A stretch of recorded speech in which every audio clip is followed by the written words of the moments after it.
Okay. അപ്പം ഞാനെങ്ങനെ U കെയിൽ വന്നെത്തിയെന്ന് നമുക്ക് കേൾക്കാം കേട്ടോ. അപ്പോൾ ഞാൻ പറഞ്ഞതുപോലെ എൻ്റെ വീട്ടിലൊക്കെ കൊടുക്കത്തൊരു സീനാണ് എനിക്ക് യു കെയിൽ ഇങ്ങനെ പുറത്ത് പോയി പഠിക്കണം, ജോബിന്ന് അങ്ങനത്തെ ഒരു മൈൻഡേ ഇല്ല. കാരണം വീട്ടിൽ നിന്ന് പുറത്തിറക്കത്തില്ല, 5 മണിക്കുള്ളിൽ വീട്ടിൽ കയറ്റണം.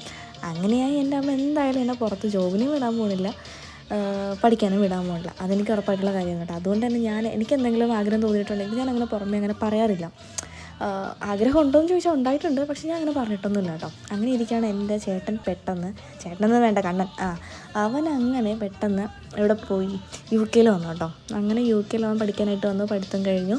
അങ്ങനെയൊക്കെ ആയിട്ട് നിന്നപ്പോൾ ഇവൻ ഒരു ദിവസം എന്നെ ഇങ്ങനെ വിളിച്ചിട്ട് പറഞ്ഞു, നിനക്കിങ്ങനെ നാട്ടിലേക്ക് നിന്നാൽ മതിയോ, ഇങ്ങോട്ടൊന്നും വരണ്ടേ, അങ്ങനത്തെ ഒരു മൈൻഡൊന്നും ഇല്ലെന്ന് ചോദിച്ചു. അന്നേരം എനിക്കത് ലോട്ടറി അടിച്ച പോലെയായിരുന്നു കേട്ടോ. ഞാനിത് കയറി അങ്ങ് പിടിച്ചു, എടാ അങ്ങനെയാണെന്നുണ്ടെങ്കിൽ ഞാനും വരട്ടെ. അങ്ങനത്തെ ഒരു സെറ്റപ്പൊക്കെ ആയി. അപ്പോൾ ഇവൻ അമ്മയോടൊക്കെ സംസാരിക്കാമെന്നൊക്കെ പറഞ്ഞിട്ട് ഇവൻ പറഞ്ഞാൽ പിന്നെ അമ്മ അവിടെ വീണു കേട്ടോ. ഇവൻ അമ്മയുടെ വലങ്കയാണ്, എന്തെങ്കിലുമൊക്കെ പറഞ്ഞിട്ടുണ്ടെങ്കിൽ അമ്മ ഫ്ലാറ്റാക്കാൻ നൈസാണ്. അങ്ങനെ അവൻ അമ്മയോട് സംസാരിച്ചു.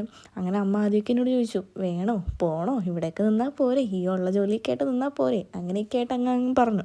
പക്ഷെ ഞാൻ എനിക്ക് യു കെ പോകണം, യു കെ പോയി സെറ്റാവണം എന്നൊക്കെ പറഞ്ഞിട്ട് അങ്ങനെ ഞാൻ ചാടി പിടിച്ചിറങ്ങിയതാണ് യു കെയിലോട്ട്. അങ്ങനെ ഞാൻ പഠിക്കാനായിട്ട് വന്നതാണ്. എടുത്ത കോഴ്സ് IBM ആണ് കേട്ടോ.